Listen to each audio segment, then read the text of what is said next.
if you're not cleansing properly, it doesn't matter what you're putting on afterwards. I would be making sure that I'm using peptides in my routine as well. For Koreans have a different sense of beauty to the rest of the world. Let's talk about smart longevity strategies. As a Gen X mum, founder and podcaster, my days can be long and demanding. That's why I love learning about longevity and cellular wellness breakthroughs that work hard and smart. Time Capsule by Melrose Future Lab is the first TGA-listed all-in-one longevity supplement. It combines 12 clinically backed ingredients in one daily formula to support energy, metabolism, cognition, cardiovascular health, bone strength, and antioxidant protection.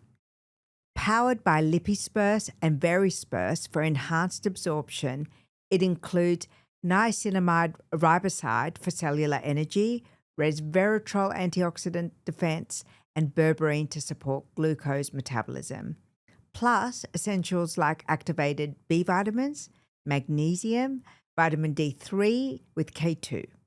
Because real longevity is not just about one thing. It's sleep, nutrition, mindset, and yes, supplements.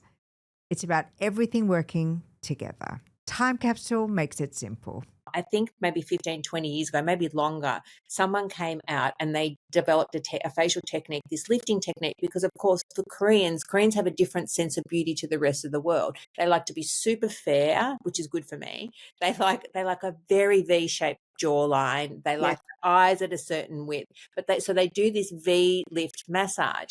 And so it was a take on this V-lift massage using bone therapy techniques.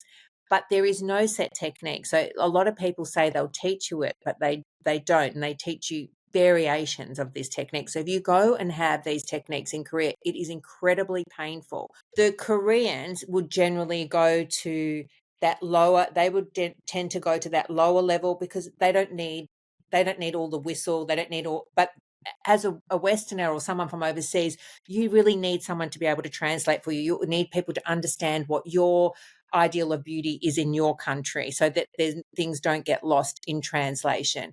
Personally, I would rather go to that Taj Mahal type of clinic, but the Koreans that I spoke to and a lot of Koreans that I'd had meetings with, a lot of them would go, they're happy to go to that lower level clinic. They're not bothered about that. They believe there's not the level of aftercare that you would see in those Taj Mahal clinics. The pharmacist, there's not 12 people working in the pharmacy. There tends to be one person. It's the pharmacist. So you have to wait your turn.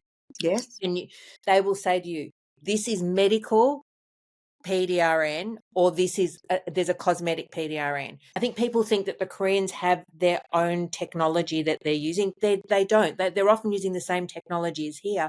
What the Koreans do is they'll push the boundaries. I mean, I'm not sure how true this is, but I did read, or someone did tell me that, here our lasers are only updated once or twice every year or so, or every 2 years, the programs. The Koreans will have theirs updated because they push the boundaries that much every 2 or 3 months. I have a special ageless listener offer. Ready to simplify your longevity stack? Our Season 11 sponsor, Melrose Future Lab, is offering ageless listeners 40% off your first Time Capsule order. Just use the code AGELESS at checkout. T's and C's apply, offered valid on one-time purchases of Time Capsule, only available now at melrosefuturelab.com.au. I wanted to have CO2 laser because I had a lot of lines across my lip. And of course, the Koreans in general, the Asians don't have a lot of lines across their lip. So it's not something that they're used to dealing a lot with. They refuse. They think looked at me in horror. Like, you'll be shocked now that you would do laser and surgery at the same time. It was an absolute no. I said, please, can I have it done? Because I they do this in America and they do this in Australia.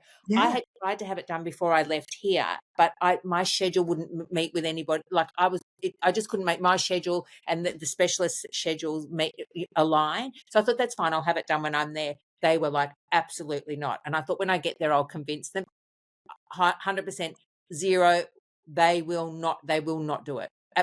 Can I ask you, at any point during the process, did you feel vulnerable that you were in another country with language you can't speak? Because a lot of people can speak English, but not as well as you think. And so I would have thought that, like, being in a highly vulnerable post-surgical phase, that would rattle me. Or is it set up for, you know, tourism and medical tourism, and they really have that buttoned down?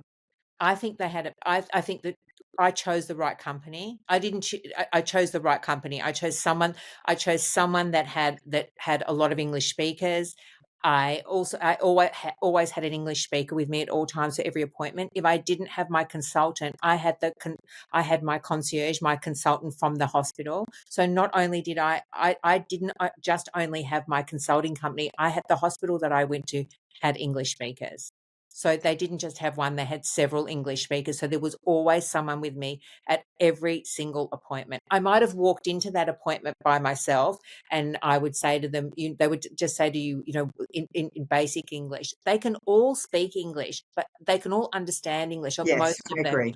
but they don't feel very confident speaking it. The True. most of the surgeons can speak English. In fact, every surgeon I've met there speaks English, or specialist speaks English. They often just are a bit embarrassed and won't speak to you. But they will often answer if they feel that the translator hasn't answered it correctly. They will answer and say to you, "No, this is what I think." Did you have any favorite skincare that you picked up? I'm curious. I'll tell you some of the crazy things I bought, but I'm curious as to what you also bought. Well, I had a few business meetings when I was there, and the Koreans culturally gift you a lot of product. So they will come to a meeting and they bring you bags and bags of stuff. And I Good had times. because of the surgery, I couldn't lift. I actually couldn't Mm, lift I couldn't lift a lot of suitcases. So I only took. Did I take one or two? I'm not sure about. I can't even remember. I took one or two suitcases. But of course, they were wanting to do business with me, and I had meetings with people, but they all kept bringing me bags of stuff. I just didn't have the samples. room in the end to Yeah. bring the stuff, but they did give me some incredible things. And one of the things that I got gifted was this.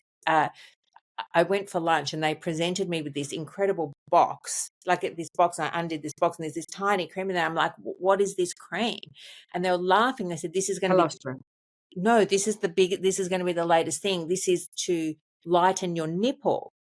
Because of course they are obsessed with everything looking white, and I don't know whether it's purity. I can't, that it's a sign of wealth. But they like everything. So not only your face to be white. I'm white for Australia, but Not white enough. no, I'm not white enough. They will wear makeup 3 and 4 shades. It's like the spicules. They're not big on the Oh, spicules. that's what I was going to ask you next. I bought a packet. They're not so big on the spicules. I remember last year. Can you tell us first what the spicules are, and then tell So us the what? spicules are from a marine sponge, and they're almost like these little spikes, and they call it bioneedling. It's not bioneedling. It's a form of peel, and the Koreans don't call it peeling. They call it scaling, by the way. They don't use that word peeling. They call it scaling. They scale your skin. And there's different levels of this type of peel, and they stay on the skin for up to about 48 hours, and then they drop off. So you get this redness, that you get this erythema like you've had needling done, and it's prickly like needling, but it really can impair the barrier. If you were going to send your client off with, a manageable routine, what would April Brodie recommend as a perfect little skin kit? I would use an oil or a balm cleanser. Then I would be using a cleansing lotion. I like a 2-step cleanse. I like a double cleanse, a Korean cleanse, where I would put the balm on, or the oil, and then I would put a cleanser over the top of it. Then I would be using some sort of vitamin B for the morning, a niacinamide. I would be using a vitamin C, and then I would be using some sort of hydration, whether it's involved. Sometimes you can buy things that are with those that have got a hydration with them, and definitely a sun product. I am obsessed with sun avoidance now, particularly since I've spent a lot of time in Korea and Japan in the last couple of years. I actually walk along with an umbrella. My husband just walks 10 steps ahead and just thinks I just can't be bothered. I would rather wear a sun umbrella than have a hat, because I don't want the hat to mess my hair up. And then I would definitely be at nighttime. I would be using some sort of mild exfoliant that you use just daily, because I love I love Oh. that in Rationale that they do that daily. I would be using some sort of vitamin A, and I would be using some sort of hydration over the top of it. I would be making sure that I'm using peptides in my routine as well. I will go on for hours, but I would definitely make sure that the cleansing process is the most important thing to me, and the sun at the end of it. You definitely, if you're not cleansing properly, it doesn't matter what you're putting on afterwards. You're not prepping your skin properly. It's a bit like baking a cake. You're listening to the highlights edit of a longer episode. If you enjoyed this clip, be sure to download and listen to the full episode.